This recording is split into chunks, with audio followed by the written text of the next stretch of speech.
Talking. Excellent. Thank you all for sharing. I really appreciate that. So I want to do a quick introduction to Thrive and why we're even doing this. So Thrive is the Alliance of Nonprofits for San Mateo County, and we address many different things. We have meetings like this for children and education, for basic needs and safety net, for civic participation. Everything we do is open to everyone. So we hope that you join us for some of the other things. And I'm going to quickly tell you about some of the things that are coming up. We also have a lot of capacity building work for nonprofits. Our goal is to support the work of the nonprofits to make San Mateo County a better place to live. So one of our main projects is, actually, I'm going to hand this over for Anna for just a second so she can tell you what the COAD is. The COAD stands for Coalition of Community Organizations Active in Disaster. We're a network of nonprofits, faith-based organizations, and government, and we essentially promote collaboration, communication to reduce risk in disasters. Our monthly meetings are the last Wednesdays. We just had one yesterday. I think it was yesterday. So please visit our website. We have a bit more information on the COAD there, and we'd love to see all of you at one of our future meetings. Thanks. Anna directs that program. This is something that's open to all nonprofits.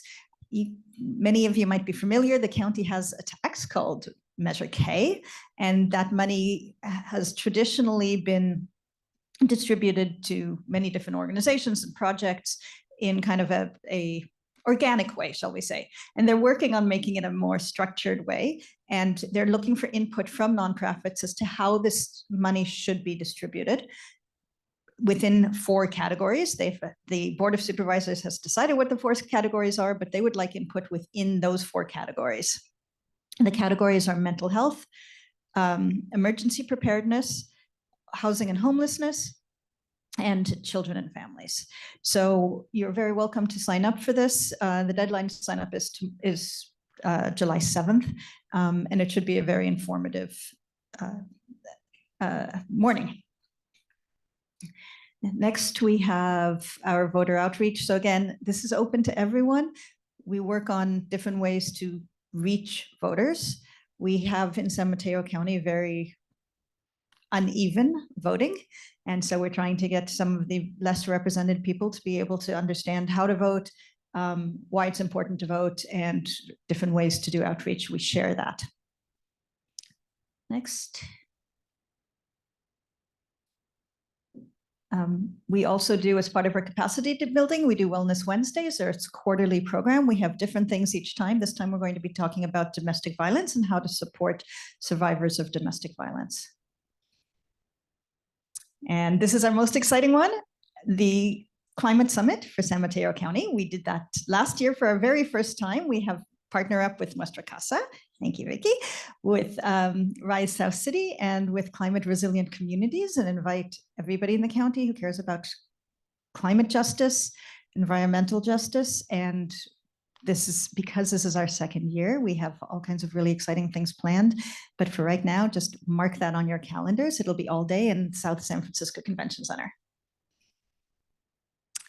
And just a quick personal note, I want to send a big thank you to Tracy, who has been our AmeriCorps Vista for the whole year, really focusing on all the environment stuff. And unfortunately, the Vista program is only 1 year. So she's going to be leaving us and moving on. So this is her last environmental sustainability member. She's been, meeting, and she's been a fantastic partner and really appreciate all of the work she's put in. She's still staying with us till August, but we are going to be skipping July, giving everybody a little bit of vacation.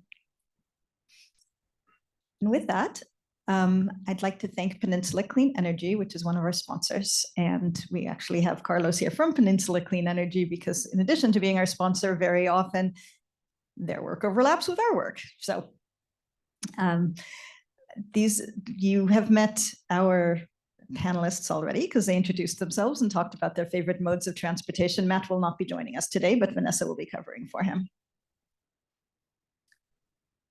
So the way we're going to do this is we're going to have each one of our panelists talk a little bit about why they're here and what aspect of biking and other forms of active transport they're working on. Our goal really for this is to make sure that not only you understand kind of what's going on big picture, but also what you can do to make active transportation safer and more normal in San Mateo County. So first, we're going to have Carlos talk a little bit about, from a personal point of view, what biking has meant to him, as well as PCE's program.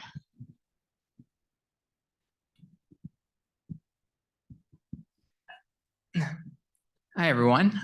So before I talk about the programs that Peninsula Clean Energy offers around e-bikes, I want to step back and talk about sort of my own journey through this. And I guess it kind of starts with the pandemic and just everything completely changed. You know, I used to go, I honestly, looking back, can't even believe I was living the life I was. I would drive to a 24-hour fitness, you know, struggle through January parking in order to just go into a gym and run on a treadmill. And I paid for that. So when the pandemic happened, you know, I started needing to find other ways to recreate, to exercise, and I started cycling. And that was just so eye-opening to me, like being able to just connect with the place that I love, sort of my home, in this sort of new way. And just sort of getting to know a place in a way that I could never in a car, like knowing every bump, knowing every incline, decline, everything. And I remember when I first started just feeling so overwhelmed, like, how do people just do this? Where do they go? You know, just starting and stopping every half block. But you know, it really kept my not only my personal health improved, but my mental health. You know, it was so much better for me. And then I started putting a backpack on and getting groceries, and that felt radical. Like I always assumed that the roads, like if someone asked me before, like, what are the roads for? Like it was just like or like, do you like driving? It would have been an absurd question to me. Like, you know, how does your left elbow feel? You know, like obviously it's for cars, and like what kind of a question is that? Do I like to drive or not? That's just the way, you know, you get around. So when I started actually trying to get around on my own bike, it was saving me a lot of money. You know, I was getting the exercise I wanted to. I was feeling better getting to places. Like I've never said that I've gone to a grocery store feeling better after I drove and parked there. You know, so it was really eye-opening for me, and just like unlocked like sort of what is possible, you know, if we really commit to that sort of vision. So I went as far as I've now sold my car, and I bought an e-bike. That's Lola. So it's called the Reese Muller Load 60. It's a cargo e-bike. It's really amazing. It'll go between 40 and 60 miles, up to 28 miles an hour. And now I just, you know, you easily take off the batteries. I live on a third floor without, you know, an elevator, so I can easily take off the batteries and charge. And charging is less than $20 a year. Like really think about, you know, we are really burdening those that are like with lower incomes to spend a lot more on transportation, on not only gas, but insurance, you know, on repair, maintenance, registration, oil changes, you know, $20 a year. And so, you know, I did this for myself. I don't think I would recommend everyone to just give up your car and, you know, buy an e-bike. But, you know, if maybe a second car, you know, maybe for some people it works. So yeah, that's sort of been my journey to get here. And not only like the money that I'm saving, but also we build cities in a way that you have to pay to go to a gym to exercise. Here, I'm getting my exercise, you know, plus I'm saving a bunch of money, and I'm feeling better when I get to places. And it's a much lower carbon emission than, you know, gas or even an EV. So that's sort of my personal journey to where I'm at, and why I'm such a big advocate for not only e-bike cycling, but, you know, safe bike infrastructure. Because I know that even though I've seen tangible improvements since the pandemic, we're still not in a place where everyone may feel comfortable cycling to wherever they need to go. So with all of that long preface, I will talk about sort of who we are very briefly, in case you're not aware of who Peninsula Clean Energy is. And from there, I'll just briefly touch on what our e-bike program is currently. And finally, I'll want to get your input to see how we can improve this e-bike program. Next slide. So quick bit, Peninsula Clean Energy, we're a not-for-profit agency here in San Mateo County. We've been around since around 2016, and we were launched to provide cleaner energy at lower rates, and we serve all of San Mateo County and the city of Los Banos. Next slide. So very briefly, you're all familiar with PG&E. PG&E delivers the energy. We generate it. So we sign the contracts for wind, solar, and all the other energy that we get. But basically, until before we existed, so before 2016, PG&E did the whole thing. So they generated the electricity, and now and they delivered it. But now we do the generation, and we exist because we were able to get lower prices and get cleaner energy. So every city opted to join us. Next slide. So that's basically the bread and butter of what we do, but we're a not-for-profit, so we're trying to go further and help people switch from gas to electric, whether it's in buildings or in transportation. So we have rebates, and we work with cities at a higher level, but rebates for individuals to help make the switch. Next slide. Okay, so I gave a very long preface about why an e-bike. But in short, transportation is the second largest expense for people, and charging an e-bike is much cheaper, and transportation is also the largest emitter of greenhouse gases in San Mateo County. Next slide.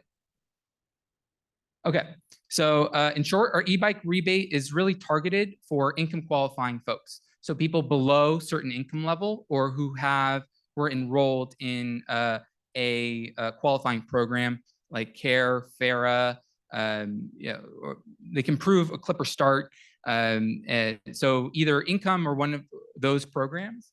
And if they qualify, I'm realizing this is for our EV program, but can you go to the next slide? Yeah, okay. So if they qualify, it's up to $1,000 or 80%, whichever is less. So right now, the program is for anyone who qualifies, they can get an e-bike for up to $3,000 or less. And within that, they can get up to $1,000. So basically what that means is if they get an e-bike that's worth $1,000, we're not going to cover the full price. We're going to cover up to 80% of the e-bike. So it'll be $800 in that instance. The key number is $1,250.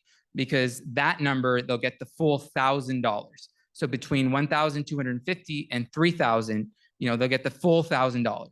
But anything less than $1,250, they'll get less than $1,000. So that's basically how that program works. And we have participating bike shops that people can go with. So if they go through one of the participating bike shops, like Sports Basement, they can get the rebate taken right off the top. So point of sale, they don't have to worry about submitting receipts and getting money later if they go through one of the participating bike shops. Alternatively, they can buy the bike anywhere they want. Costco, Amazon, we're not being too prescriptive in this round to allow people to just buy the e-bike wherever they want. The trade-off being that they would have to get the rebate after the purchase. And those are the precise income levels. So either proving that you are fit those income thresholds, or participate in a program like CalFresh, affordable housing, CareFera, et cetera. And I just went through this, but basically you fill out a form on our website. You would get approved based on what you upload on our form.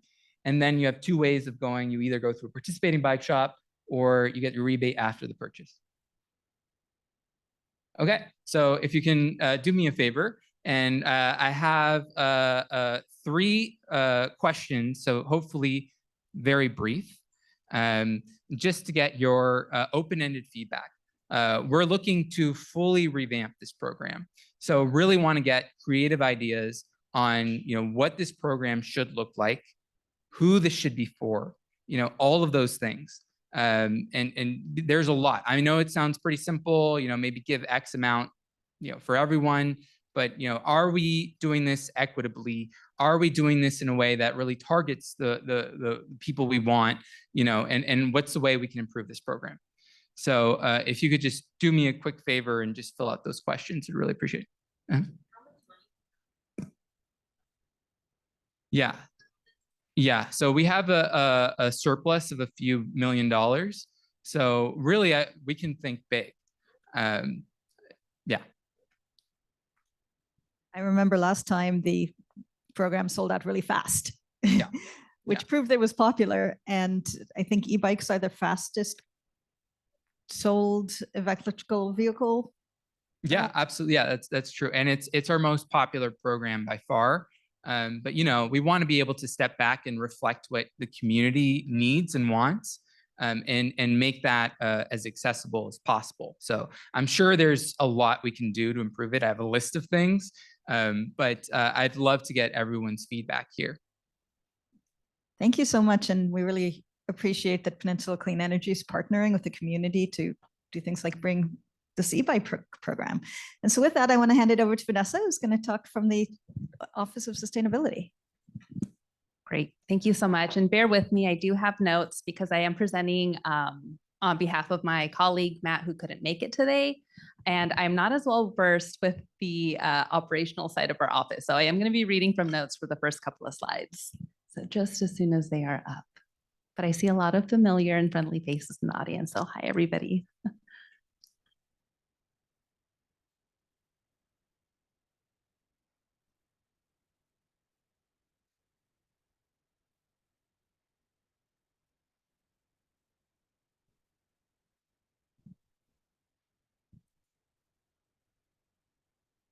Okay, great. Thank you. So as I mentioned earlier, my name is Vanessa Castro. I am a sustainability specialist working in the active transportation group with the Office of Sustainability. And I would like to thank Thrive Alliance for inviting us to speak today. I'm very excited about this opportunity to share the work. So what I'm first going to speak about a little bit is the work that we do at the Office of Sustainability, the different groups that we house, and just how that work how everything comes together. So the programs of the Office of, I'm sorry, next slide. The goal is to build a sustainable community that fulfills the needs not only of today, but the needs for tomorrow. We're really looking to build a sustainable San Mateo County. We engage directly with communities. We understand what kind of needs they need now, and again, trying to anticipate for the future, but always keeping equity in mind when doing that work. And we also work across all county departments, different agencies. A lot of community-based organizations help with our work, and I'm going to get into that a little bit more when I share about a recent project we did. And I see here we've got over 20 partner cities that do the same, so that's very exciting. Next slide, please.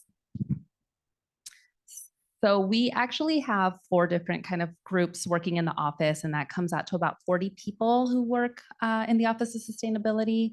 We've got the climate protection team, which is really mitigating climate change by reducing or preventing emissions of greenhouse gases. We've got climate resilience, which is about preparing and adapting our communities for the effects of climate change. Waste reduction, which is all about reducing the amount of waste that goes into our landfills. And livable communities, which is where the active transportation team is housed. Next slide, please. And the goal of the livable communities team is to really enhance the quality of life for everybody here in San Mateo County across culture barriers, across generations, economic, just looking to how we can help everybody in San Mateo County thrive. And we do this by advocating for affordable, accessible, and efficient housing and transportation for everybody in the county. And yeah, this is the work that Matt and I do. We focus mostly on active transportation. I do have a few slides here about what is active transportation. Go ahead and go to the next slide, please. But I think we're all pretty well versed in what it is, human powered ways of getting around. We heard some fun options like unicycling, rollerblading. So all of that is included. And Matt was going to share a little bit about his why, which I'm happy to share on his behalf, but it feels very specific to him. So maybe I'll leave that for him to come present at a future meeting. And I can share a little bit about my why as well. Next slide, please. So there's a lot of benefits, not just the community benefits, but the individual and the personal benefits that you receive from, participating in active transportation. We all know that it's healthy, it's sustainable, and it can be very equity focused. For me, it's similar to what Carlos shared earlier, that you really do experience the roads in a much different way than you do when you're in a car. You hear every noise, you experience the sensation of like why it needs to be safer for everybody. Me as an able-bodied person who can get around fairly easily, it won't impact me as much, but thinking about the people who are a little bit more vulnerable in terms of their mobility needs, in terms of just their access to actually getting a bike or even having bike lanes in their neighborhood, to me, that's my why. And I'm really passionate about bringing that to every community, because we see it's not just the San Mateo County thing, it's I think an everywhere thing, where we see a lot of, the wealthier, higher income communities, they have facilities or they have the means to place the facilities.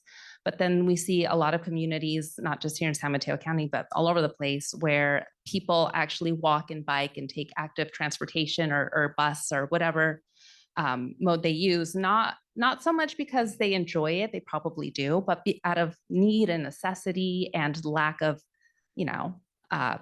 car ownership. So we really need to keep that in mind. And that's what keeps me going. And that's what really makes me passionate about this work. And Matt also has a very, very touching personal story, but I'll let him share his story. Next slide, please.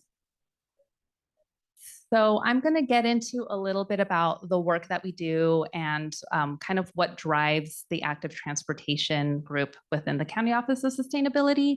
So in February of 2021, the Board of Supervisors adopted the unincorporated San Mateo County Active Transportation Plan.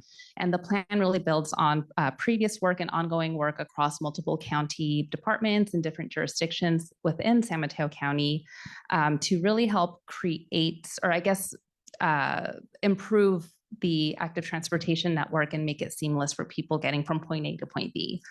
Next slide, please.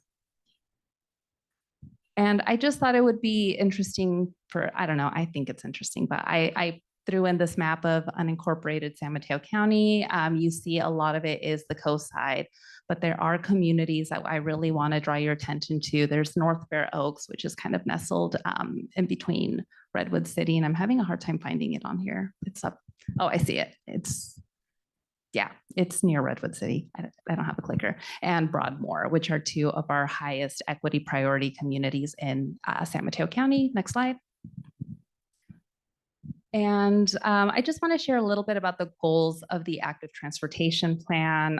It's the first bike and ped plan for specific to the unincorporated county, which is really exciting. And it was funded by the Caltrans Sustainable Communities Grant. And this work, actually, a lot of it was done during the pandemic. So I hadn't actually joined the team yet, but I want to applaud there's some people here who helped out. Rachel, I'm calling you out, but they did a wonderful job of getting out to the community, especially during the pandemic when it was really uncertain and hard to do. So anyway, just wanted to share that out. And really the goal of the ATP is to provide a framework for the work that we do around active transportation going forward. So really looking at accessibility, making sure people of all ages and abilities can access active transportation, making sure that safety is taken into consideration. Equity, of course, is one of the ways that we prioritize the work, looking at mode share, especially first and last mile connection, which I believe Anthony might talk about a little bit, possibly. Okay. And flexibility, because a complete transportation network gives people choices. A lot of times we hear that people drive out of necessity. There's no easy or convenient way for them to get from point A to point B. So we want to eradicate that as a barrier, and we want to make sure people have the flexibility to choose whether they want to take Caltrain or walk or take Samtrans or bike. So Next slide, please. And then here's just some numbers from the active transportation plan. We've got 24 pedestrian focus areas, 52 miles. Oh, I'm sorry, these are recommendations. They're not implemented yet, but we're hoping to implement them. So 24 pedestrian focus areas, 52 miles of protected bikeways, 33 unincorporated areas served, 11 priority destination areas, and 29 programs and policies. And I apologize, I did not link the website where people can access this, but I can send it as a follow-up item and everybody can have it at that point. So really quickly, next slide, sorry. Just want to talk about a little bit more about how it's influenced our work and how it helps us prioritize what we do. We're really looking at connectivity and trying to focus our efforts on basically is a project within a radius of destinations that people want to go to: libraries, shopping, schools, parks, etc. And does it provide connectivity across major barriers? Highway 101, waterways, the Caltrain corridor, large intersections. I know El Camino can be very scary for a lot of cyclists and pedestrians, and I know people actively avoid it. So yeah, I'm going to talk a little bit more about the work that we do. Comfort, I mentioned this earlier, but making sure it's comfortable for people of all ages and abilities. Safety, let's see what else. Equity, and then equity, I did want to add that we do have statewide and local measures we look into. I know a lot of times when we're looking at the statewide data sets, San Mateo doesn't necessarily come to the top in terms of equity, but we do also look at just local equity measures. So looking at the CCAG equity focus areas and the MTC communities of concern. And of course, looking at potential ridership and demand. Again, that's going back to connectivity. Is there a potential for people to use these networks? And next slide. So with all that in mind, I do want to talk a little bit about the work that we've recently done engaging with the North Fair Oaks community. The North Fair Oaks community as a part of our railroad crossing and community connection study. So the image I have here is it's near Westmoreland Avenue. That fence that you see towards the back, it's actually the Caltrain corridor. And you see a man riding his bike. It kind of shows you what it's like to get around in that neighborhood. A lot of cars, no dedicated, facilities for cyclists. And I didn't speak to this man, but chances are he is riding his bike out of necessity and not so much for recreational purposes. So next slide. So as a part of this study, this is the study area that we looked at. If you see in the middle, we have the Caltrain corridor pretty much dividing the North Fair Oaks community right in half. And for people who live on either side of this map, they have to walk or bike really, really long distances and less than ideal circumstances to get to their destinations. We've got, we've got the Siena Youth Center and the Target Shopping Center on the south side of the tracks, and we've got the health center, the community center on the north side of the tracks. So for people on really in any mode of transportation, but really looking at people who are walking and biking, they have to go all the way down to Fifth Avenue or Highway 84, which is Woodside, to get to a destination on either side. And the facilities present there, we've heard a lot that they are unsafe, they are undesirable, they are just not up to par. So these are just very real circumstances that people are faced with today when walking and biking in that community. Next slide.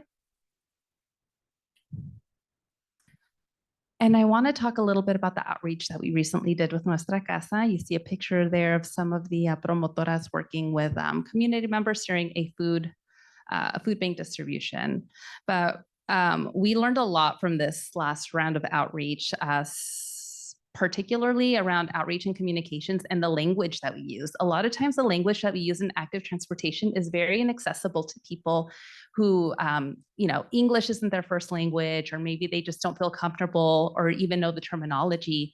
So we spent a lot of time with Nuestra Casa going back and forth on trying to find the best translation for a lot of these terms, because a lot of times if you translated it directly, it did not make sense. It was, and we have Nuestra Casa here and they can attest to it. And thank you all for the amazing work that you did. So that was something that we learned. And we also learned that survey fatigue was really a real thing in that community. A lot of times people in this community are, people reach out to them, different organizations or agencies will reach out to them to gather data and get their input, but they don't feel like their voices are truly being heard. So, you know, we came out there with another survey asking them about potential, you know, crossings, and people were kind of like, well, is this even going to happen? Are you going to take my, you know, feedback into consideration? Is anything going to come from this? So that was something that we had to really learn to address. And, you know, there's no perfect answer, but just being really upfront about the timeline that we're looking at, because this project is a long-term project that would be 10 to 20 years out in the future. So giving them that information, letting them know, because we presented 3 imperfect solutions for being able to cross the railroad corridor. And just being really upfront about the challenges that presented. And compensation was a huge thing. I mean, a lot of people in these neighborhoods, they've got competing priorities. They've got childcare to think of, other family obligations. Do they have elderly family members who need to be taken care of? Do they work multiple jobs? Do they have time? You know, to them, time truly is money. And yeah, unlike other areas in the county that we've worked in, where people do have kind of that luxury of giving us their time because it's not going to cost them, you know, hourly wages. That's something that we had to take into consideration. So we had a limited budget. It wasn't perfect, but we did what we could. We had an open house where we provided a light dinner, childcare, and some gift card raffles. But ideally, and this is something that I keep kind of advocating for in our department, is providing stipends for people's participation, because that we've seen in other projects, it really does help people facilitate their participation in a way that's really meaningful to them, because it shows that we're paying attention to their needs and what's going to really help them be a part of this project. And then the built environment, unfortunately in North Fair Oaks, we had a lot of challenges with how the neighborhood is built. It's really, really dense. They've got Caltrain, you know, cutting the community right in half pretty much. And yeah, and it's one of the only areas I think along the Caltrain corridor where we have 4 tracks as opposed to just the 2. So we were faced with the challenges of having to go over or under something like that with a pedestrian or with a pedestrian crossing. But that also came at a potential loss of parking. We know that in that area, especially, there's multiple families living in single family homes, and a lot of kind of maybe illegal structures where people have converted garages into living space. So we were trying to be very mindful of that. And there is no perfect answer, but it's something that really made it difficult to do the work, because we want to improve their access to active transportation. But at the same time, we have to be really mindful of what it's going to mean in terms of their living situation. And I know a lot of people express concern about possibly their rents going up, because bike lanes have somehow become a symbol of gentrification, and that was a real concern in that area. So, you know, these are things that we're still addressing and working on, but just something that we took into consideration. And next slide, please. And lastly, I want to thank our wonderful partners at Nuestra Casa, who are actually, I think 2 of them are here. 2 of them we have Marta, Vicky here, and we have Chelly here. Yay. They really did fabulous work, because they did all of the work, to be honest. We collected 770 surveys. 554 of them were due to their efforts. Those were collected in person, talking to people at the grocery store as they were going to the library or food distribution events. And yeah, and it required a lot of time on everyone's part, evenings, mornings, afternoons. Like, it's really a huge effort to talk to the community and find out what's really going to help them and what's going to benefit them. So I really do want to give a lot of credit to Nuestra Casa and the amazing team that we had helping us.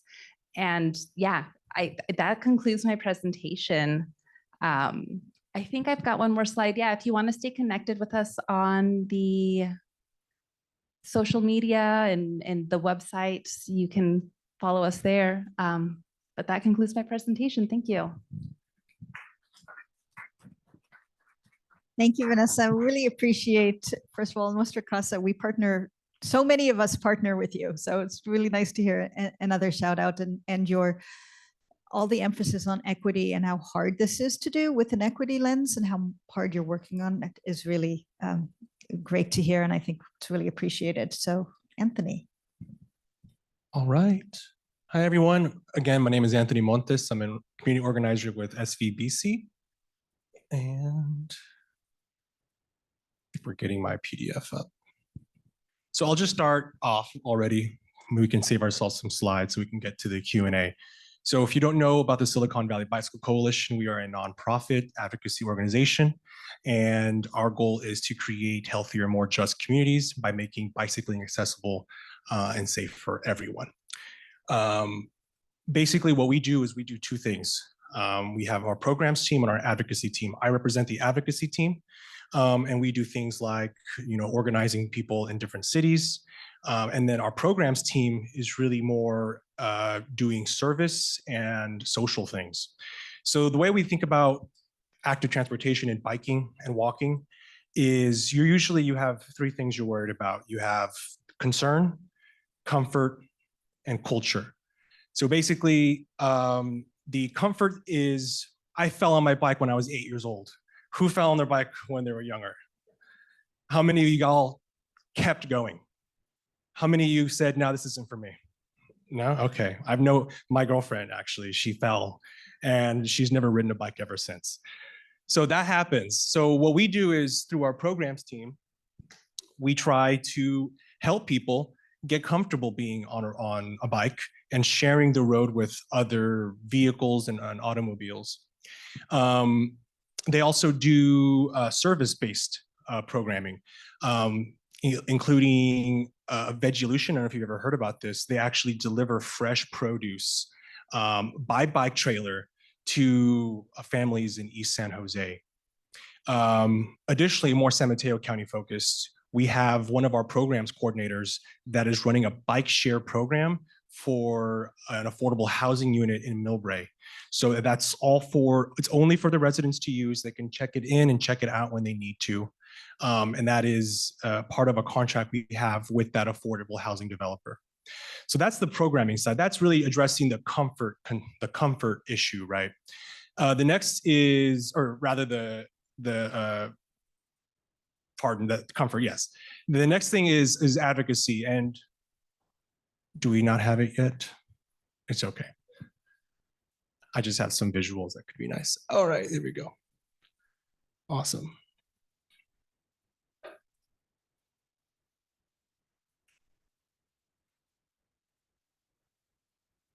All right, next slide.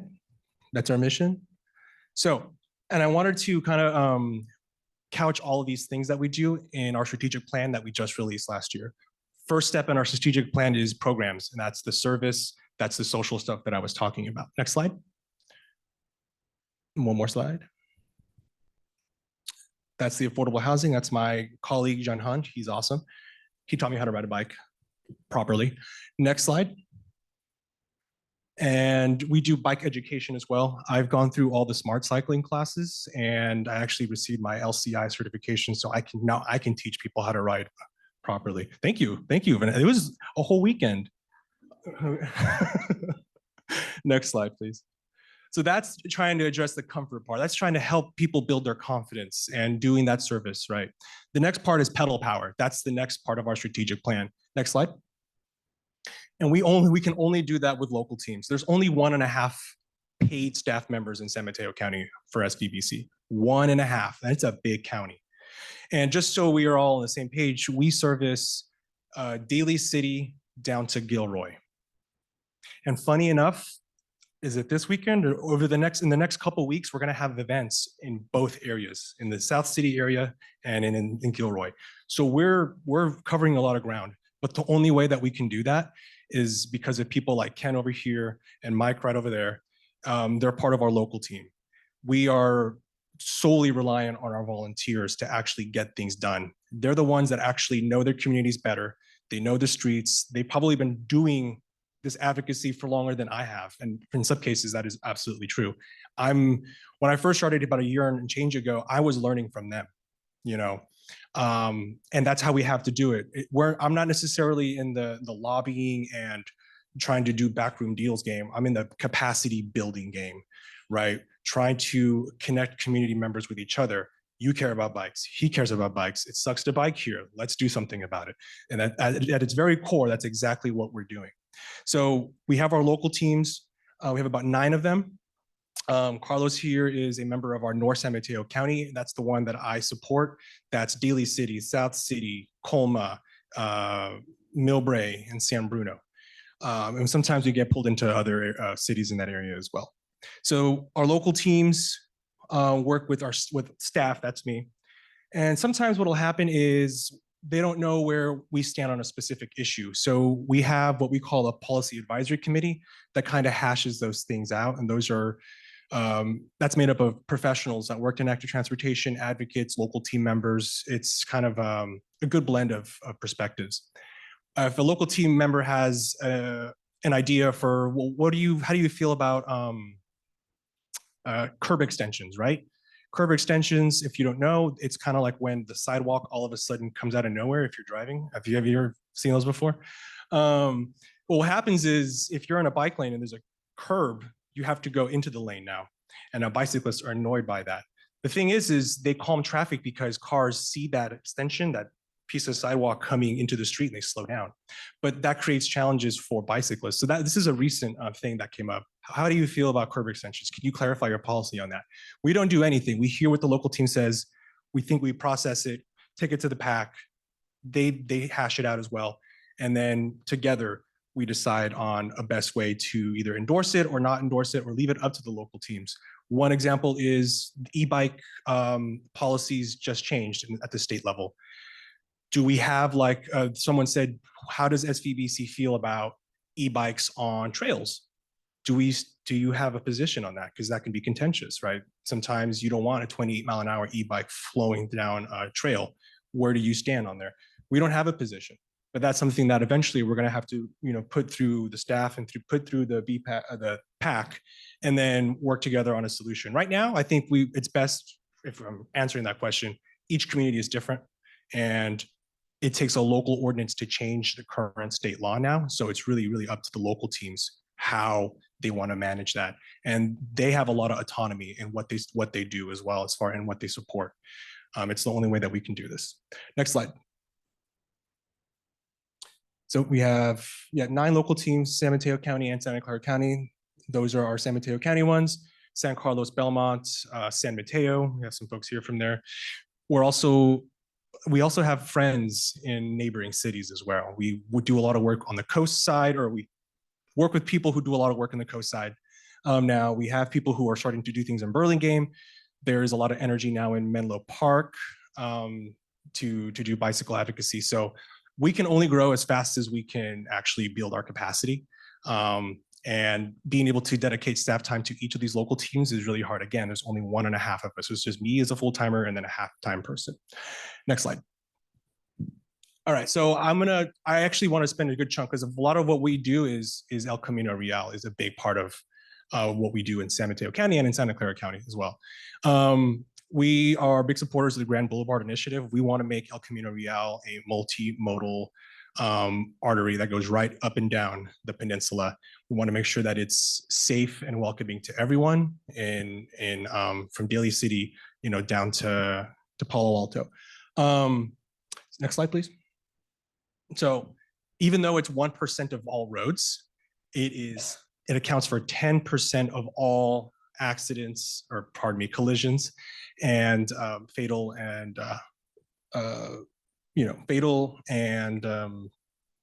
severely injured. Yeah. So this year, actually, I was looking at the numbers a couple months ago. We're already on pace in San Mateo County to pass last year's fatalities and severe injuries in San Mateo County. And in South City, we had several people that were killed and severely injured already this year. Next slide. So we want to see protected intersections. We want to see traffic calming measures. We would like to see the removal of lanes and the addition of protected bike lanes. I think that's what we really would like to see on El Camino Real. We have several things going on right now. We just did an infrastructure ride. I think it was in San Mateo, Mike, that Heather did. Yeah, that's right. This at the end of July, South San Francisco is actually going to have a pilot project where they're going to be putting in a protected bike lane from South Spruce to Country Club Drive. That's also going to have bus platforms in lane. This way buses don't have to go to the shoulder and sidewalk to pick up people. They just stop in the middle of the road, pick up people and move on. And it's going to have a high visibility crosswalk right next to where the school is. So that was through a Smart Growth America program that's going to give them some funding. And between that funding and the Transportation Authority's grant that the city secured, they're able to put in significant dollars to make this project happen. SVBC was a partner for this partner for this project, and we've been doing workshops with the city and a cohort of stakeholders since January. So this is a really, really, really big deal. We really want to show people that it is possible to add bike lanes here and that the world isn't going to end.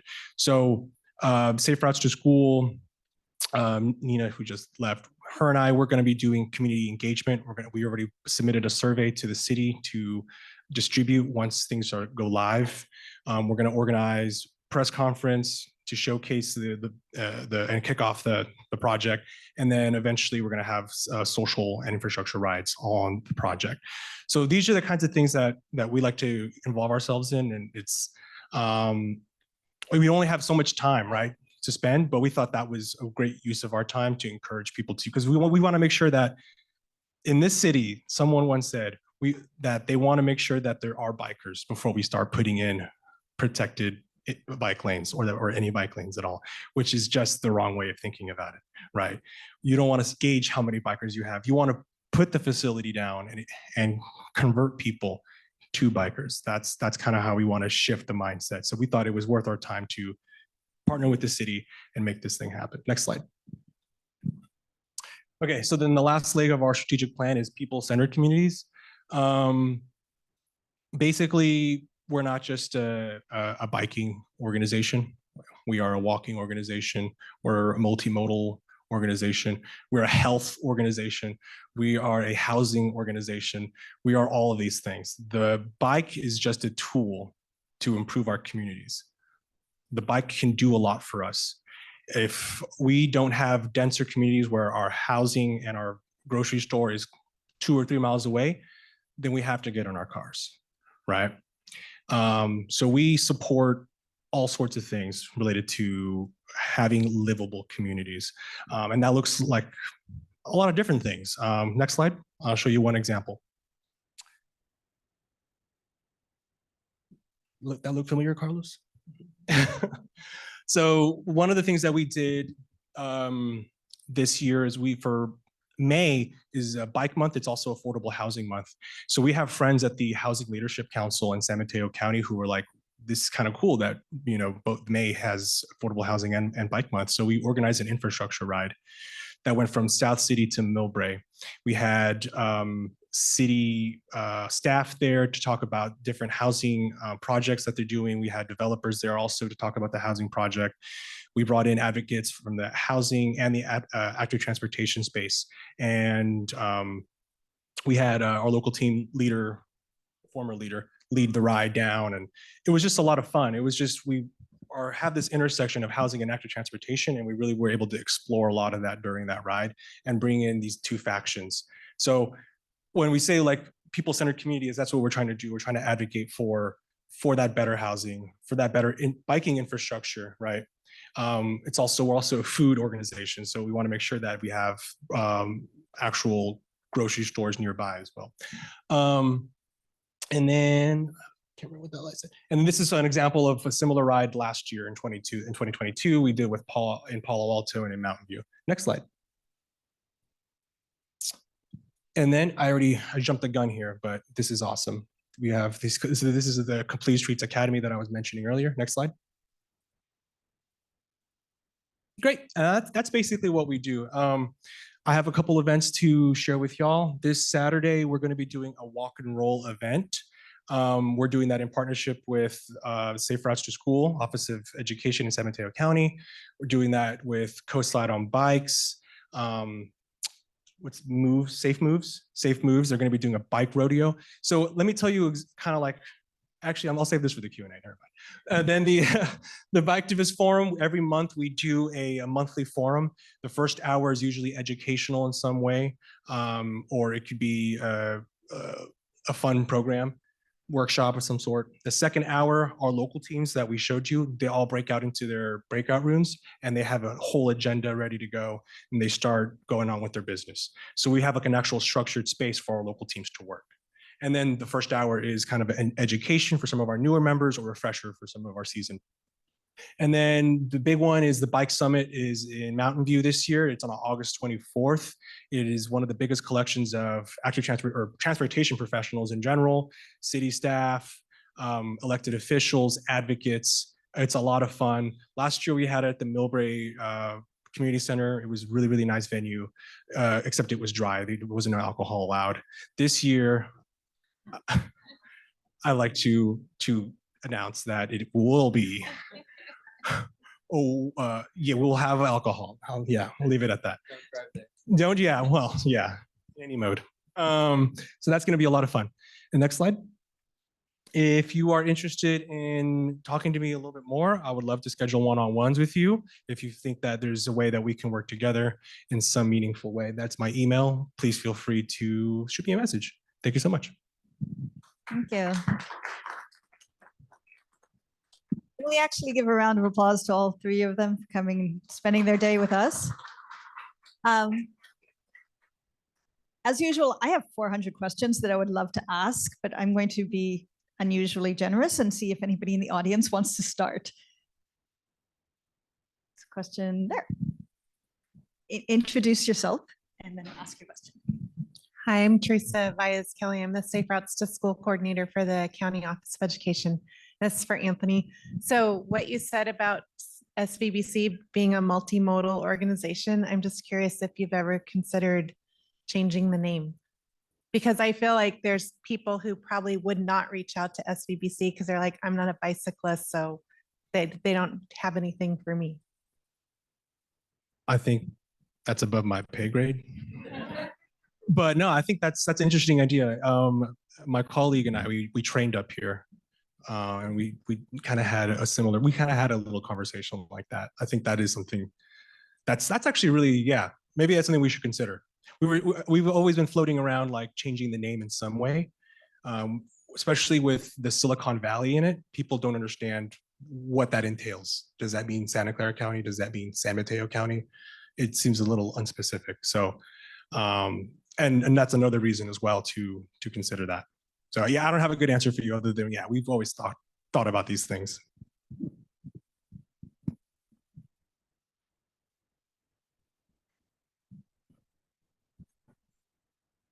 This is also for Anthony. I'm just wondering if you can talk a little bit more about the advocacy opportunities for the El Camino, was it Grand Boulevard Initiative? That was something I was thinking about the other day, and I had no idea that that was something existing in the advocacy world.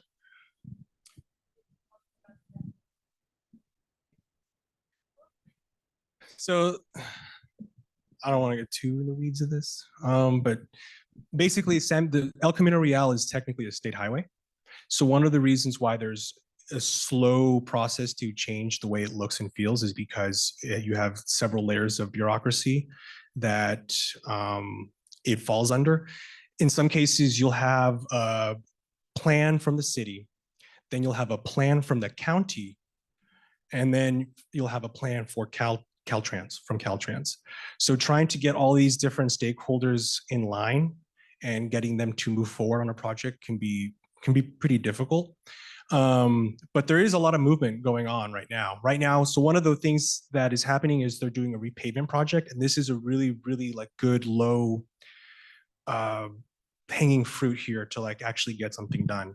In Mountain View, city council worked with Caltrans and said, hey, we're going to be repaving. As we're repaving, do you want to add some bike lanes on here?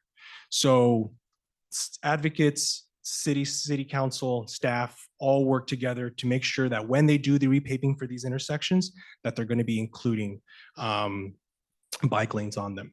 So it's really more like, I think the key is to be well organized, like folks in San Mateo, Mike, right? They are really, they're always doing info sharing. They're always connecting about these things. So once it's time, once that opportunity presents itself, that they're ready to go. That as soon as the Caltrans says, hey, we're open to this idea, they already have the relationships established with city council. They've already talked to city staff about adding bike lanes on it. And in some cases, like in South San Francisco, their transportation plan actually calls for protected bike lanes on those roads. So I think one of the very big first steps is getting your city on board. Get your city on board, because either way it has to run through them. And Caltrans, you don't want to rely on Caltrans forcing the city to do that, although sometimes that could happen. But you want to make sure that the transportation plan in your city says, yeah, we're going to have bike lanes here.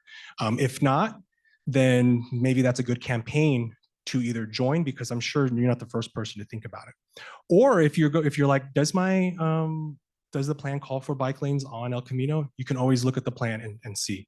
So see what stage your city is in terms of actually having a full-fledged, what we call an active transportation plan. And is it a part of their general plan? I think it's a really good first step. Finding people in your community that care about these things, and you need to start building a base of people to push when the time is right.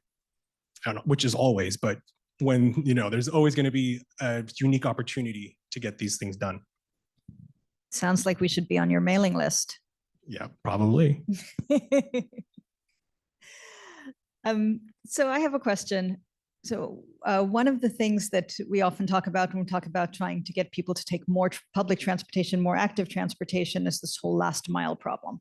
So people might be able to take the train, but they can't do the last mile. And I know that there has been a lot of talk about bike sharing programs, and the county is doing there's a lot of different things going on. So I would love it if, Vanessa, you could tell us briefly what the county is doing, and then maybe Anthony, if you have stuff to add about other programs that are in the works.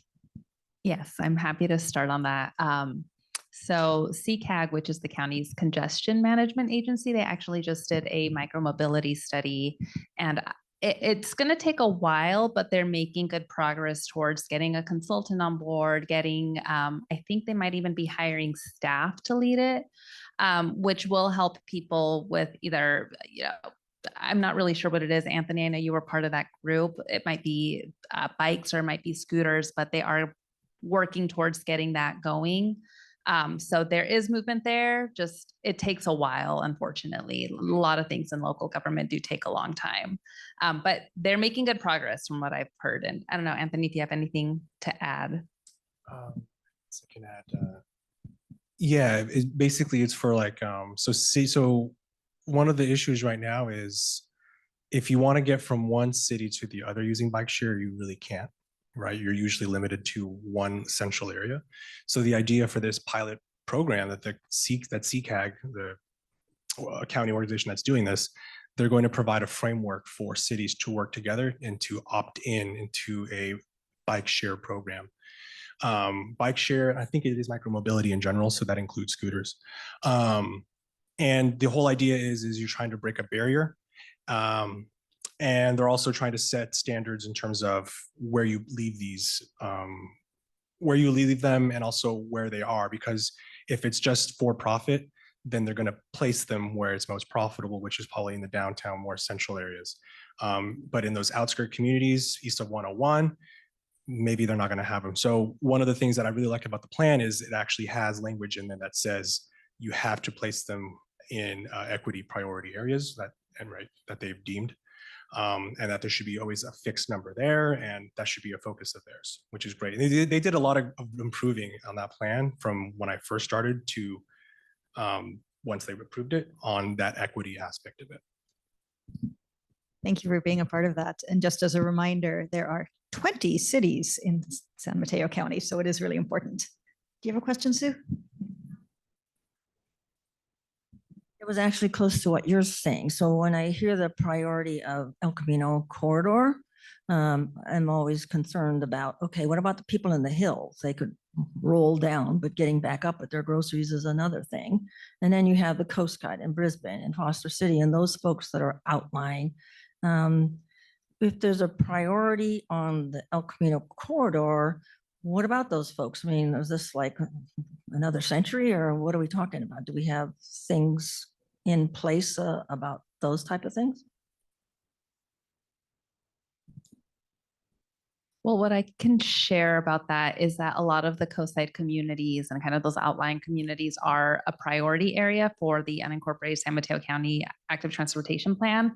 One of the biggest challenges for us as an organization, and I think this is true of many local agencies, is that we don't have dedicated funding for active transportation. So we're really limited to staff capacity in terms of seeking funding and grant applications and things of that nature to make this happen. It is a priority to connect kind of the outlier communities and help them, I guess, connect to other areas in the county where you do have kind of more movement. It's just a matter of seeking those funds and really getting the funding, because right now we don't have a dedicated source for active transportation funding, which does present some difficulties. But I will add that at the county, we have been successful in terms of the grant applications that we've applied for. And I know there's a lot of there's a multimodal trail project in the coast side. So there are things that are happening to help connect communities. It's just a matter of expanding the networks and connecting them a little more broadly across the county. It's not a great answer, but it's just the reality of the county situation. Yeah, and on the advocacy side, what was your name, ma'am? Sue? Sue. Oh, okay, Sue Degree. Wow. Do you know Carlene by chance? You should know her. After this ends, you should go talk to her. So, yeah.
Anthony or Vanessa, do you involve business? Do you involve the chambers? Do you involve any of those?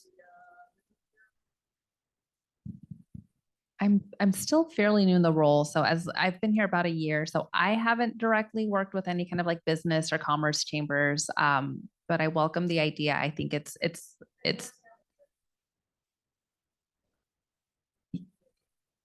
yeah. And I'd be happy to connect with you offline after this and just kind of strategize a little bit, because I do think that's a great idea, and it helps make a more compelling case, right, to receive funding from these funding agencies. So I don't know if you want to add anything. No.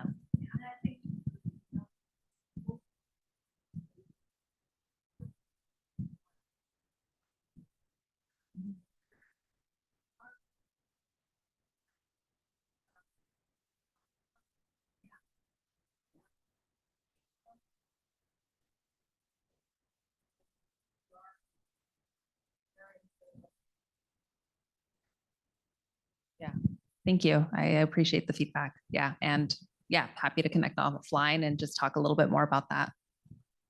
I'd love to actually kind of segue from that, which is kind of, do you collaborate with businesses, to what have been some successful collaborations? You had the example of Vanessa of Nuestra Casa. Anthony, do you want to talk about some successful collaborations? Or Vanessa, if you have another one with other organizations or other people that have made it much more effective for you to get to where you wanted to go? I would love to, but I haven't heard from Carlos in a while. Do you have any No, no please. collaborations? Yeah, yeah. No? Oh, okay. Gosh, I mean, that's right now with the way right now I'm growing our team in North San Mateo County, where they're stage one. Stage one is we're recruiting people. Stage two, we have some people, but we're capacity building. Stage three is they're almost autonomous and they're kind of doing their own thing.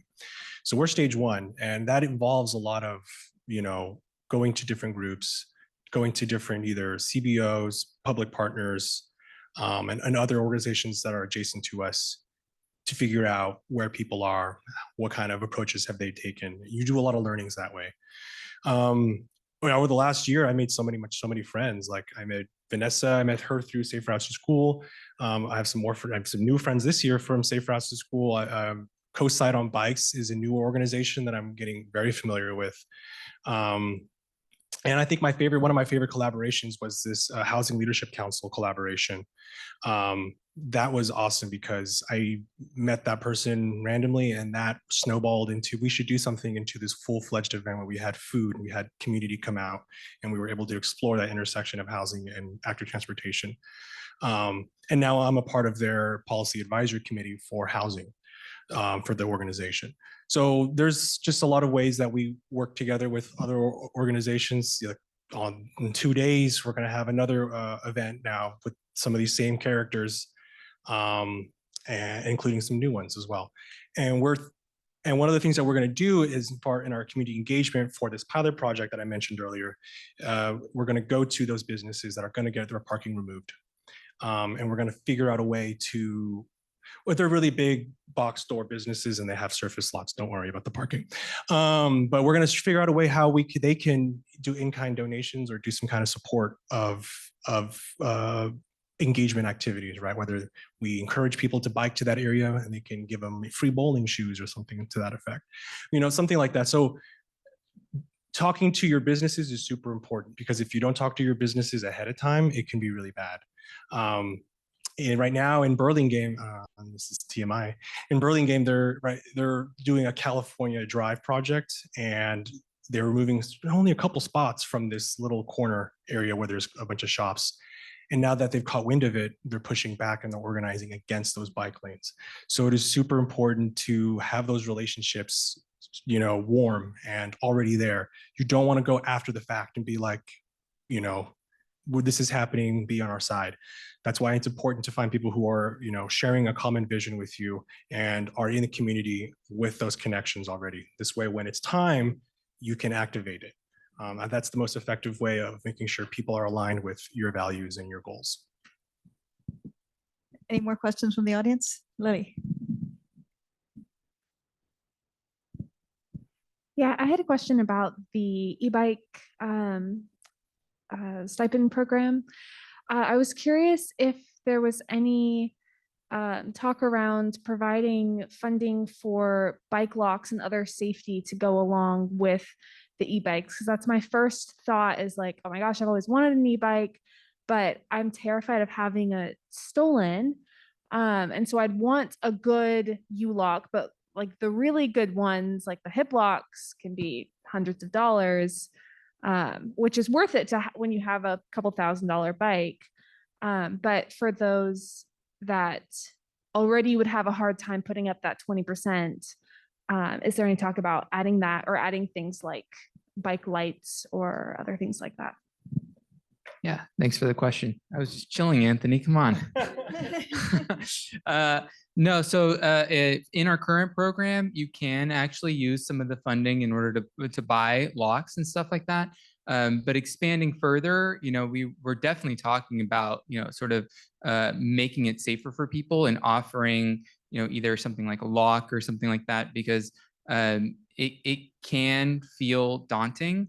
Something else that East Bay Community Energy is doing is they're having an e-bike lending library where people can check out an e-bike and see what it feels like, and offer things like locks to see, what is it like to actually lock up an e-bike. I can say from personal experience that it's actually been surprisingly smooth for as big of an e-bike that I have. I bought something on it called the Nog Scout, which is like a $60 thing. And it tells me exactly where the e-bike is. And it will also alarm if people are shaking it. There are options out there, but I think putting it in the hands of people and giving it as low cost or no cost to try it out, to see what that's like. And, because I personally think it's pretty doable. Great. Well, thank you all so much for being here. Thank all of you for being here and for being a part of this discussion. And hopefully we can all get on the right mailing lists and show up for some advocacy towards active transportation. And we hope to see you at more events. So thank you. Feel free to stay and mingle. There's chips, their drinks over there, bathroom around the corner. And I forgot to say thank you to CZI for letting us use this lovely space. And there are art exhibits all around from local Redwood City artists. There's some here, but if you go around the corner, there are more. So please enjoy those as well. Thank you.